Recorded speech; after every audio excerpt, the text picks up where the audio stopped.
Muchísimas gracias. A continuación, un panel muy importante, las tendencias regulatorias en América Latina. Para ello, invitamos a la señora Susana Cazorla, ex vicepresidente de la Confederación Internacional de Reguladores de la Energía y directora y socia consultora de SAIS Energy México. Bienvenida.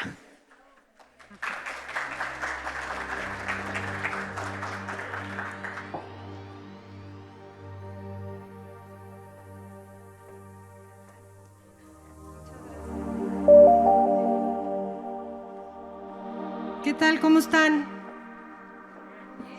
Qué gusto estar aquí, con muchas caras conocidas. Vengo a contarles una historia, primero de felicidad y esperanza, y luego de un poquito de pena, pero es para que aprendan, para que no repitan los mismos errores que hemos cometido en México. Entonces yo lo que les quiero venir a contar es un poco de la historia de la regulación en la industria del gas LP en México, y cómo hemos pasado por varias políticas energéticas a lo largo de este siglo. Y pues les cuento dónde vamos, ¿no? Voy a terminar en este año, entonces vamos a empezar a principios de este siglo. Y si alguien… Debía tener yo el control, ¿verdad? Gracias. Gracias. A ver, teníamos las características del mercado a principios de este siglo. Teníamos una producción nacional. Bueno, ¿ustedes creen que México es un país petrolero? Vamos a empezar por ahí. Wrong, no es. Pero bueno, si acaso seremos gasero, pero petrolero ya no. Pero bueno, a principios de este siglo producíamos el 70% del gas LP que consumíamos. Teníamos un mercado cerrado desde el siglo pasado, y eso qué quería decir, que las importaciones solo las podía realizar Pemex. Pemex a través de privados, porque Pemex no tenía ni la infraestructura ni la capacidad para hacer las importaciones. Teníamos, por lo tanto, como que no estábamos preparados para este aumento en las importaciones, que es lo que ustedes están haciendo, ¿no? Ahorita se tienen que estar preparando para el aumento de las importaciones. Pemex no estaba preparado y teníamos escasez de infraestructura. Teníamos un control de precios, control así que pasó por varias épocas, alguna vez creo que se medio actualizó por inflación, pero la verdad es que después la mayoría de los años fue un control de precios que no tenía ninguna racionalidad económica, se tenía un margen de 2 pesos por kilogramo y luego 2.50 y acabó en… Pero vaya, era controlado totalmente el margen. ¿Eso qué quiere decir? El margen es esa parte de tarifa o margen de distribución que se llevan los distribuidores, que incluye los costos de distribución, ¿no? Desde la planta hasta la última milla, hasta el sector industrial, el comercial, el residencial, ya sea a través de cilindros o a través de autotanque. Teníamos la obligación, y Pemex tenía la obligación implícita de abastecer el mercado. Esto de tener una empresa pública, ustedes también me van a entender muy bien, tiene un tema complicado, ¿no? Decimos que queremos mucho a nuestras empresas públicas, pero luego les enjaretamos unas responsabilidades que es imposible para ellos atender. Entonces, lo que les decía de México, si se fijan, la producción petrolera, su máxima se alcanzó hace tiempo ya, y fíjense cómo empieza a caer la producción en 2005, y pues con eso obviamente los líquidos, ¿no?, que asociados a esa producción pues también van cayendo, y eso fue bajando hasta ahorita tener el porcentaje al revés, que es lo que les decía Adriana hace rato. Ahora producimos el 30% y el 70% lo importamos. Pero bueno, entonces aquí tenemos la línea, la tendencia es la línea rosa, la producción en las barras moradas, y la caída ha sido constante. Y ahorita la meta es mantenernos en 1.8 millones de barriles día si consideras condensados, o 1.6 millones de barriles día de crudo nada más. Entonces no se ve que vaya a aumentar la participación de la producción nacional en el abastecimiento del mercado de gas LP. La caída de la producción obligó a aumentar las importaciones, y los distribuidores privados son los que desarrollaron estas terminales de importación, pero Pemex las ancló. la empresa pública lo que hizo fue, yo a ti, distribuidor privado, te pago la molécula, tú me la traes de Texas, de Estados Unidos, yo te la pago, yo te anclo la terminal de almacenamiento, tú la construyes y luego yo te vendo otra vez el producto a precio controlado. Era una cosa un poco extraña, pero pues los distribuidores pues les salió bien y se generó, la mayor parte de la infraestructura que hoy opera en México es privada. El precio administrado que estuvo vigente hasta 2016 generaba pérdidas crecientes e insostenibles para Pemex y pues también el margen comercial. ¿Qué pasaba? Cuando un distribuidor empieza a recibir cada vez menos por la actividad que hace, pues la verdad es que no toma de sus utilidades o de sus rentas para mejorar el servicio. Lo que hace es que el servicio se afecta. Pues es que así es. Entonces los cilindros de mala calidad, la última milla no se alcanzaba, el porcentaje de leña que se consumía en los hogares pues seguía más o menos igual.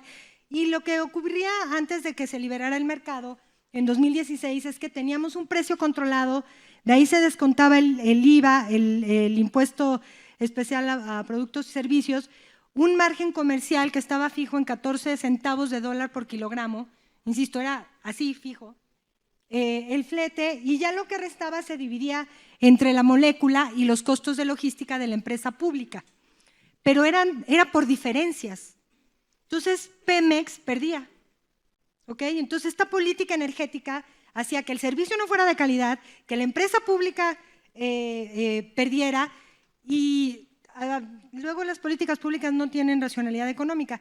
Yo cuando entré a trabajar en la Secretaría de Energía en 2008, desde entonces empezamos a ver de qué manera liberalizábamos el margen, pero regulado. Y esa es la clave de lo que se ha venido platicando aquí. La segunda mejor opción, después de liberar todo y dejar que todos hagan lo que quieran, es tener una liberalización regulada. Porque el otro extremo, el de control, tiene costos y distorsiones enormes. Entonces, fíjense, el costo del subsidio generalizado le llamábamos, pero era el precio fijo. Esa área que ven entre la línea morada y la azul es la pérdida que tuvo Pemex por esa diferencial, y aquí vamos a hablar un poco del precio, que me decían nuestros amigos de Brasil, que quieren poner el precio tal cual el de producción, que pues no es de producción, ¿no? Es un producto que no se produce, sino que sale junto con el petróleo, pero el precio que hay que ponerle es el precio del costo de oportunidad, ¿no? Es contra el que tienes que compararlo, que es el precio al que tú podrías exportar si tú tuvieras disponible esa molécula, que eso también les estaba comentando Adrián. Entonces, esa diferencia entre el precio controlado, que es el precio azul o administrado, contra el valor de la referencia internacional, que es la morada, ese es el costo del subsidio generalizado que se generó entre 2001 y 2016, previo a la liberalización. Y estamos hablando de una pérdida de más de 10,000 millones de dólares que Pemex dejó de ganar o perdió por tener esta política, y los distribuidores no tenían un buen margen y el servicio no era el óptimo. ¿Ok? Entonces, en 2017 viene… así le hago bien. Entonces, vamos a hablar de las consecuencias negativas. Cuando tienes precios controlados, fijos, ¿a quién beneficias más? Al que más tiene, al que más consuma, al que más consume. Son efectos regresivos de los subsidios y de los precios generalizados. Me encanta que hablen de subsidios focalizados porque son muy complicados, pero son mucho más eficientes. El tema siempre va a ser el padrón, ¿no? Y ahí vas a tener problemas de inclusión y de exclusión, pero siempre va a ser mejor que beneficiar a toda la cadena y no a los que más lo necesitan. Entonces, fíjense en ese pie morado, pues beneficiaste en 24% solo a los residenciales, a los hogares que menos ingresos tenían. El resto se vio beneficiado, el sector industrial, los hoteles, los restaurantes, se vieron beneficiados por un precio menor que generó pérdidas al gobierno, a Pemex y un mal servicio. Tiene muchas distorsiones tener precios controlados. Vino la gran reforma, que es lo que yo estoy escuchando hoy que están hablando, ¿qué fue la reforma de 2003 en México y la liberalización que la acompañó? Se decidió después de muchos años de intentarlo, liberalizar el mercado del gas LP, repito, pero con regulación. Entonces, la producción nacional ya venía decreciendo, vino una promoción importante en el desarrollo de infraestructura, dado que seguía cayendo la producción, se iban a necesitar más molécula importada, entonces necesitaban más terminales de importación en la costa del Golfo. Apertura del mercado, permisos de importación y de comercialización, que a pesar de que ellos ya realizaban la importación, como lo hacían a nombre de Pemex, hubo un tema ahí como si hubieran empezado a importar los privados a raíz de esta reforma, pero no, los privados ya venían realizando la operación, lo que pasa es que no se contabilizaba. Decían es Pemex, porque la ley dice que no pueden los privados. Pero bueno, se empezaron a dar permisos y se liberalizaron los precios, que fue una cosa muy complicada, muy chistosa. Porque hablas de las proyecciones, Jaime, pero ahí no preveíamos que el precio iba a subir cuando se vino la liberalización. Entonces veníamos de precios, si se fijan, veníamos de precios, ¿cómo nos regreso? Fíjense cómo estaba en 2000, fíjense el precio morado, que es el de referencia, en 2016 estaba relativamente bajo y de repente vino un incremento en los precios del petróleo y ya estaba por ley que se iban a liberalizar los precios y nos tocó, fue un fin de año espantoso, porque dijimos se va a liberalizar el precio y va a subir 60% del 31 de diciembre al 1 de enero el precio del gas LP. Entonces decían, olvídense del gasolinazo que hizo que perdiera el gobierno ¿no? las siguientes elecciones. Dijimos, el gas LP les va a subir a los usuarios en diciembre 65%. Entonces ahí nos tienen al regulador, que por cierto se fortaleció el regulador, se institucionalizó la relación de los permisionarios con con las autoridades. Y entonces, bueno, les cuento ahorita lo de, no, sí les voy a contar lo de esto. Es que estuvo de veras estuvo muy bueno.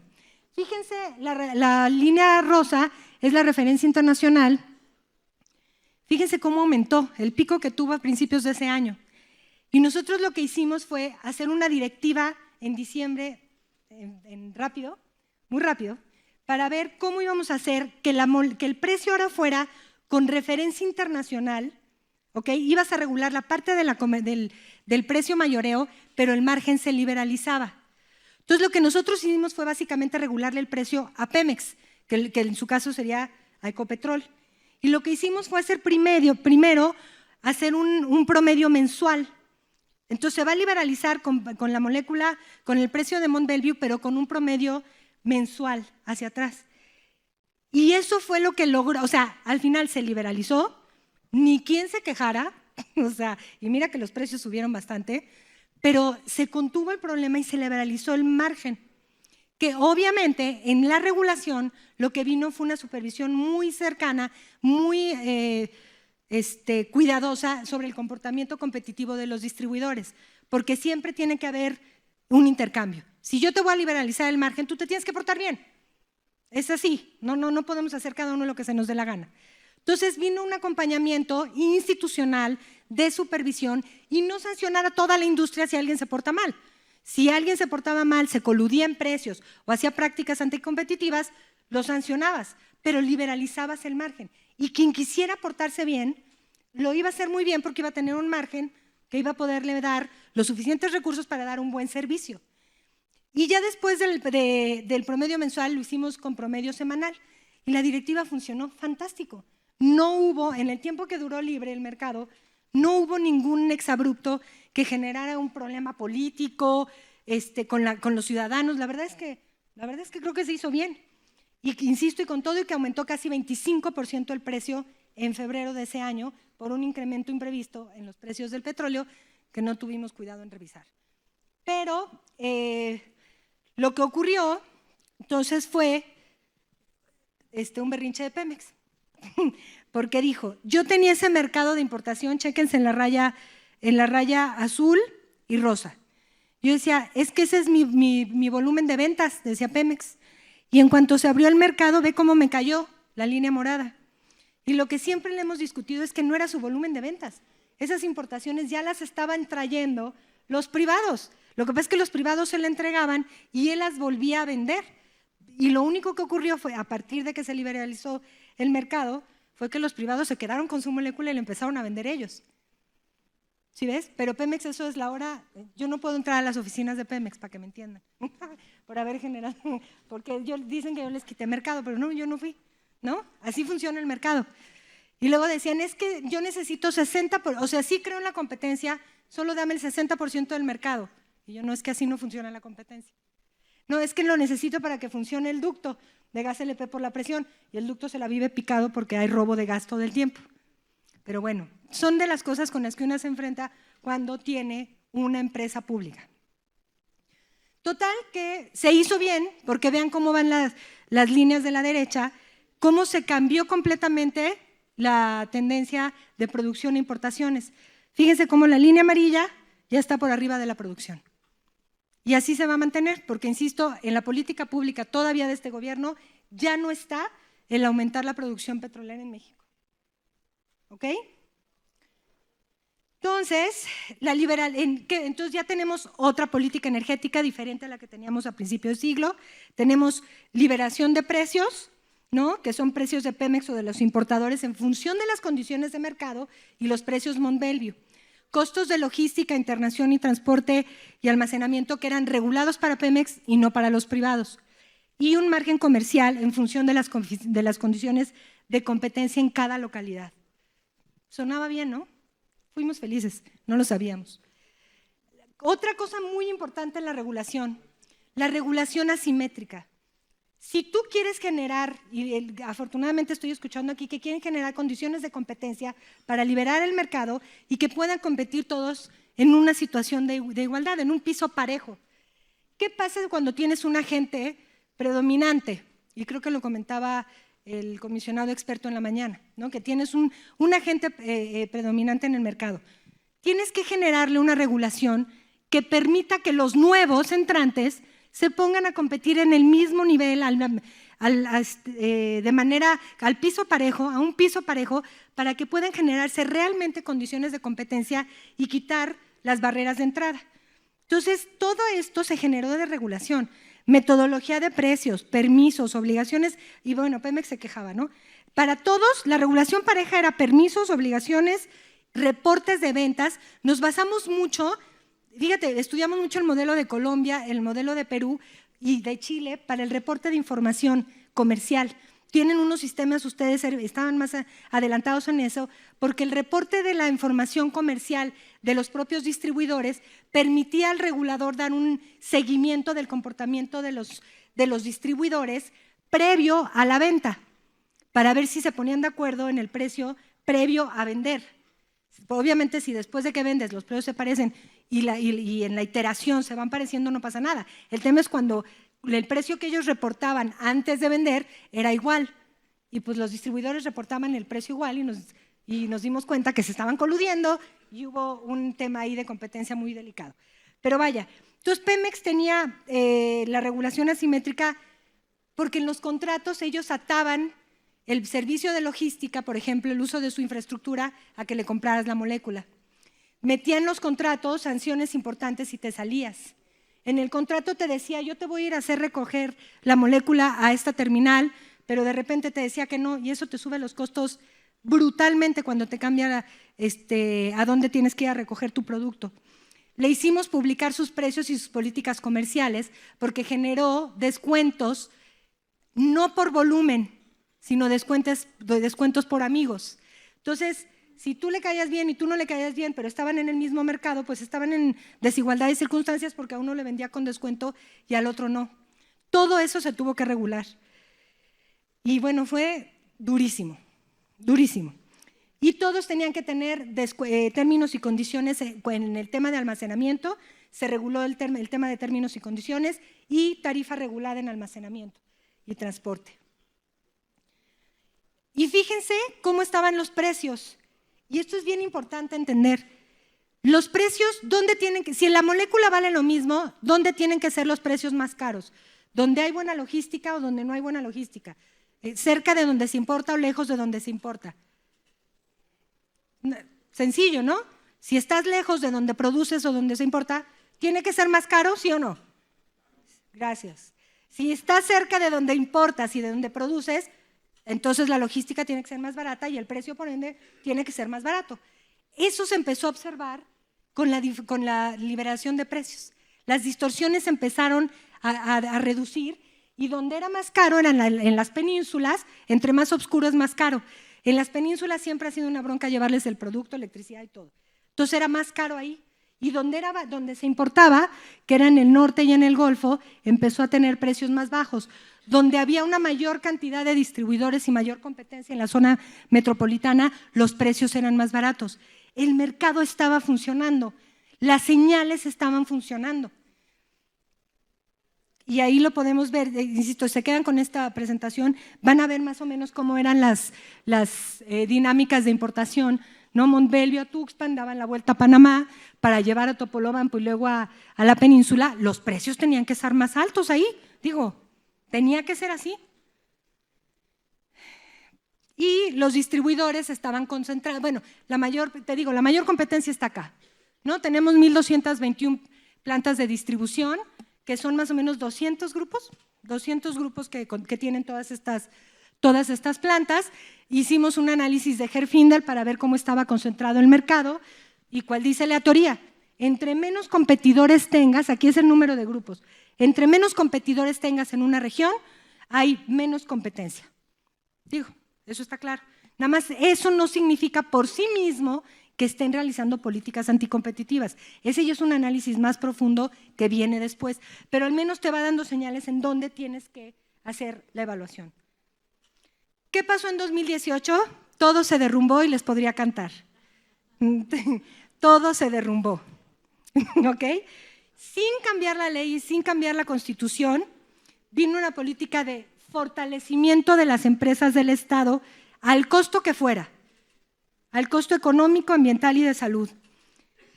Cuando llegó el nuevo gobierno me llamaron y me dijeron, quiero que me hagas un decreto donde elimines toda la regulación asimétrica, o vas a desobedecer al presidente. Y yo, o sea, rolling my eyes, you know. Y yo, no, o sea, ni contesté, no lo hice nomás. Duré pocos meses. Pero pues es que, no, digo, no lo íbamos a hacer, ¿para qué? Mejor cortamos y aquí no pasó nada. Entonces se modificó la ley de hidrocarburos, se endureció el otorgamiento de permisos y se empezaron a quitar los permisos de importación y de comercialización. Entonces, ¿fijan cuánto duró la liberalización? ¿Vieron qué año estábamos? Estábamos en 2016, 17 y en 18 la tumbaron. O sea, ¿cómo? No, la competencia no se genera en un año o dos, e íbamos por buen camino, pero se acabó. Y luego viene, ya la producción nacional estaba en 30%, la infraestructura de almacenamiento con esos incentivos, pregúntenme si hubo desarrollo de infraestructura de almacenamiento el sexenio pasado. Pues claro que no. Aumento en el mercado formal e ilegal, aumentó el número de tomas del ducto y el producto robado en circulación. Le roban a Pemex en las terminales, en el ducto, y le roban a privados en las carreteras. ¿Ok? Tenemos un tema complicado. Incumplimiento de regulación asimétrica, que esa la cambiaron hasta después. Incluso se fue a la Suprema Corte de Justicia, los distribuidores de gas LP llevaron el tema de regulación asimétrica a la Suprema Corte de Justicia y la Suprema Corte de Justicia le dijo a la CRE, tienes que implementar la regulación asimétrica. No la podías haber quitado como la quitaste así en un transitorio en la ley. ¿Y saben qué hizo el gobierno? No aplicó la regulación asimétrica. Y bueno, control de precios a partir de 2021, y la apertura se volvió a limitar y hubo un retiro, lo que les decía de los permisos. Y entonces en 2021 viene esta fórmula para volver a controlar precios. Según esto mantiene, bueno, no según, se supone que mantienen la referencia internacional, eso es bueno, al menos no se quitó todo. Entonces está el precio de comercialización, que es el precio basado en Mont Belvieu. El primer precio se hizo pidiendo la información a los distribuidores para que la autoridad hiciera una planta tipo, una planta eficiente, con costos eficientes, y con base en eso sacaron el primer precio, ¿ok? Que se redujo en la zona metropolitana 10%. De un día para otro bajaron 10% el precio. Y la metodología, si se fijan, tiene un componente K, ¿ya vieron? Ahí ese componente K que se supone que solo se aplica en la torre, que solo se aplica con con choques de oferta y para controlar la inflación, pues básicamente lo aplican cuando quieren, ¿no? Y bueno, fíjate cómo están los precios. Porque todo esto decían, es que ganan mucho los distribuidores, y todo porque hubo una época en la que bajó el precio de Mont Belvieu, los distribuidores no bajaron el precio, pero cuando subió el precio de Mont Belvieu otra vez, los distribuidores lo bajaron en menor proporción. Los distribuidores lo que hacen cuando hay precios libres es que hacen un suavizamiento en los movimientos de sus precios. A los distribuidores no les conviene ni bajar ni subir mucho el precio, lo mantienen suavizado, ¿ok? Y ese comportamiento se vio después, pero pues ya too late. Y esto es bien importante. Fíjense las distorsiones que se generaron. ¿Se acuerdan cómo costaba más en donde estaba más lejos y donde estaban la producción y las importaciones menos? Fíjense lo que pasó al día siguiente de que controlaron el precio. Fíjate cómo bajó el precio de las penínsulas, subió el precio de los estados más pobres, aquí eran los más bajos, Chiapas y Guerrero y Oaxaca, y de repente se suponía que el precio de control de precios iba a beneficiar a los más pobres, en los estados más pobres les subió el precio. Esta distorsión en precios es brutal para el consumidor. Y no vino, ni se implementó el apoyo focalizado antes, y aquí le diste en la torre a los que más necesitaban. Y ahora el precio está así. Hoy tenemos un precio de $1.09 por kilogramo, el margen ocupa el 35% de ese precio, que es más o menos lo mismo que tenía cuando el precio estaba liberalizado. O sea, no tenía ningún sentido. Y el precio de comercialización, que incluye Mont Belvieu y todos los costos de internación y almacenamiento y flete hacia las terminales, hacia las plantas de distribución, otro 33%. El control de precios lo único que hace es generar control político, pero genera distorsiones en el mercado, genera distorsiones en la industria y genera pérdidas para todos. El porcentaje ya está así en importaciones, producción y importaciones privadas de Pemex y de producción de Pemex. Y pues nada, esta es la política que hoy se lleva a cabo, dizque fortalecimiento de las empresas. Fíjense, en la Constitución se estableció que Pemex puede operar como monopolio sin ser monopolio. Puede tener políticas anticompetitivas y no se le puede aplicar la ley de competencia. Eso está en la Constitución. Desaparición de la CRE y creación de un nuevo órgano que se llama CNE, que solo gestiona permisos, para todo le pide permiso a CNER, eso sí hace, le pide permiso a CNER para dar permisos.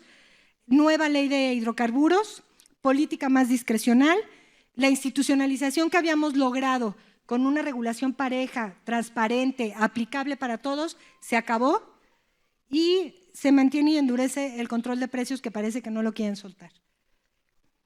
Y bueno, si les interesa la numeralia de los datos de México, se los voy a dejar ahí en la presentación. Y pues nada, solo porque me cortan el tiempo, si no aquí me sigo. Pero bueno, y muchas gracias.